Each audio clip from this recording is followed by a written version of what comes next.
sure. And it's all those major companies. They're all pretty much probably owned by the same people that are orchestrating all of this. I would say, generally speaking, and this is just my opinion.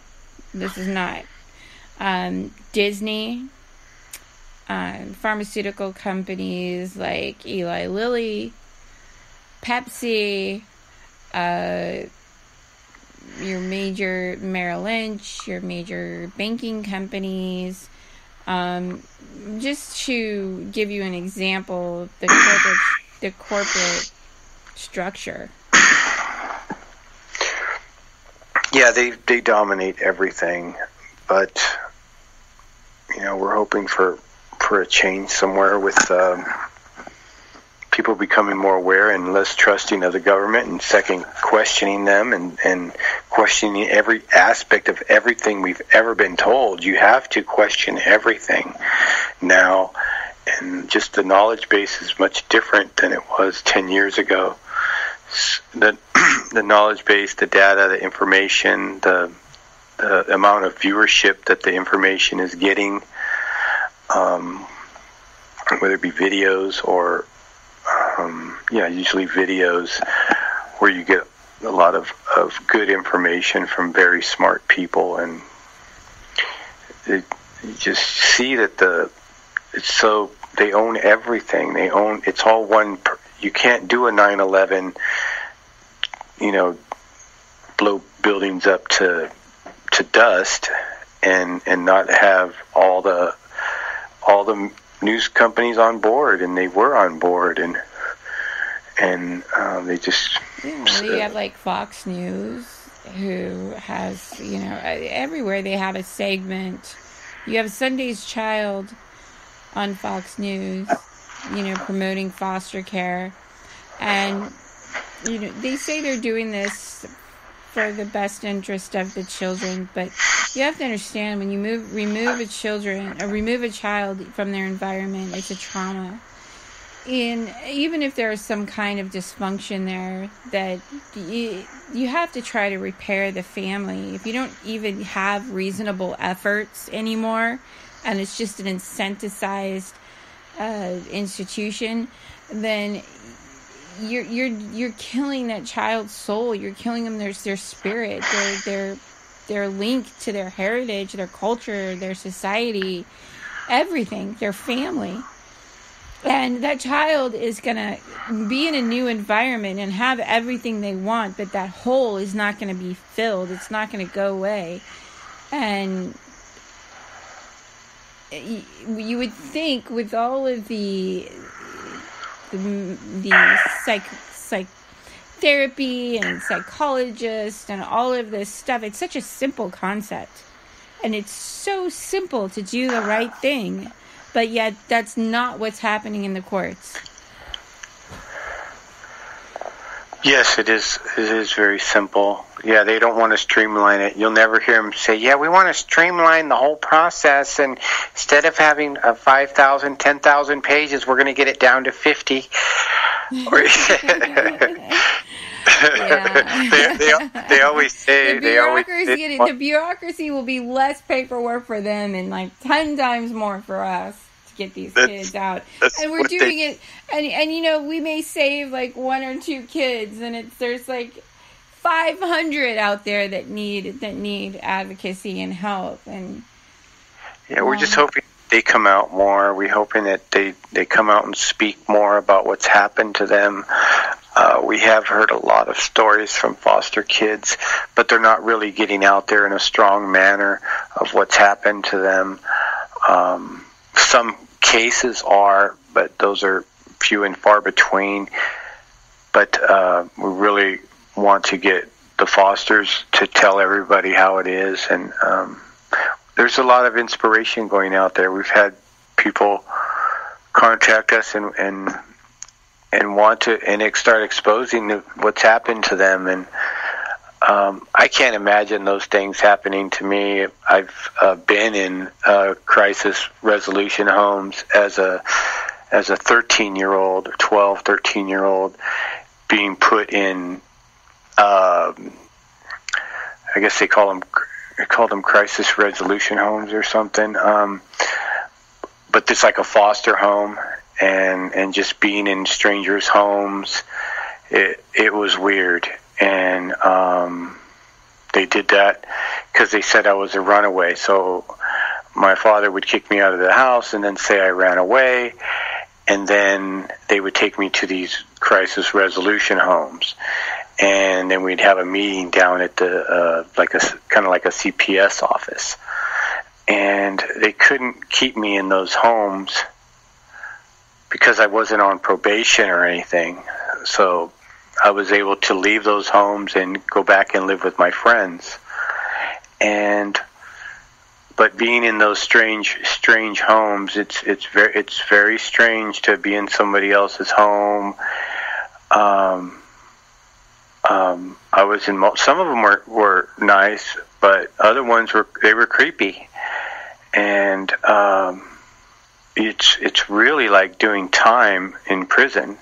I would relate it to doing time in prison. A strange place, strange bed, when the court takes a child from the home, it's the same codes and same policies as when somebody goes to jail. So that child is being sentenced to jail, literally. And you, Danny, then you become a part of the system. That is so true. They are being given life sentences, and with the forced adoptions, those are life sentences. Kids are getting 20 to life. The volume of failure once they turn 18, they're homeless. I think 50% are homeless in a year or two. There's just no safety net, and nobody cares. We're just in a discardable society. You can see it down on Skid Row in Los Angeles. There's no reason for those environments to exist, but they breed problems, they breed revenue, they breed dysfunction. I don't know, George Carlin said that, they keep those people there for us to scare the hell out of us if we get out of line. That they literally, we're being conditioned to accept it, accept the poverty, accept the homelessness, accept the misery, and it's growing, and no one's addressing the issues. And there's money there, but all this taxation we're going under now, there's a gas tax of 30 cents a gallon, and there's a gas tax, and pretty soon in California there's going to be the energy tax, which is going to hike energy up 60% unless you join government programs. And then there's the SB 18, which is going to impose vaccinations in the homes. I mean, come on, folks. This is all complete. I mean, when are we going to stand up and demand to have our Constitution back? Our Constitution was made our country great. This is the thing that the Founding Fathers based our country on, the Constitution. The freedom to life, to the right to liberty, free speech, to being brave and speaking out. Now we have the Antifa and Berkeley and this whole showcase. All the world is a stage, folks. These Masons and all of the structures of society and these pillars of society, this is their stage, and they're orchestrating this all. And the bottom line is we have to stand up and say enough is enough, and we have to demand our constitutional rights back. This is ridiculous. Sure, the schools have become like prisons as well. Their design, their layout, their color scheme, the fences, the concrete walls, the lack of color, the newer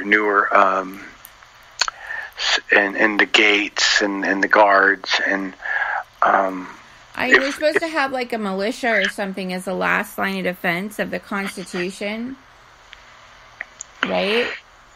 Mm-hmm. Sure, but if people just, the whole school system is based on like a welfare system. It's based on children going to school and government getting paid for every day per day that they're there. Just the schools are a failure. The religion's a failure. Teachers are a failure. Nobody's grabbing no bull by the horns anywhere and saying this is not right. These children aren't getting what they need in school. The education's not there for the workplace, and those are the trades. A lot of it has to do. They took all the trades out of the schools, but they'll still have the cheerleader and the basketball game. Sports are not that important, and it's more important that these kids get fundamental hands-on training in skills, and it's inspiring to them when they can fix things and do things that they get hands-on experience, so it inspires them to do other things. Or create things. Like there was home ec, taught us how to sew and cook. For the girls there was home ec, and for the boys there was wood shop. Remember? Of course. Wood shop, metal shop, small engines, automotive repair. So it's just, and cooking. I remember a cooking class. They showed us how to make French toast. Yeah, we have college graduates that don't even know how to cook or boil an egg. That was in 7th and 8th grade.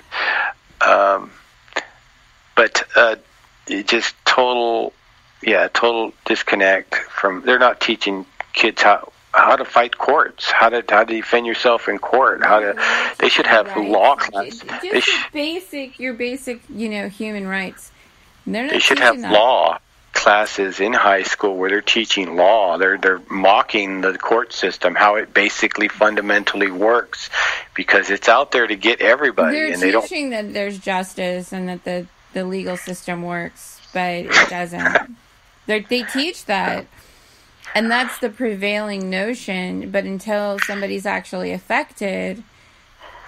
So that meme that came out, Rodney King, What's Changed 15 years later? And the Los Angeles riots. Oh my gosh. I was 25 working in Beverly Hills. It was kind of right after the earthquake. So it really felt apocalyptic. To me. When the verdicts were read, the verdict day? Yeah, you had the O.J. Simpson case, you had the Rodney King case, and you had the Northridge earthquakes. Kind of like all, in synchronicity. So to me, it felt like this is it was apocalyptic at that point in my life. I think I was in like my 20s or something.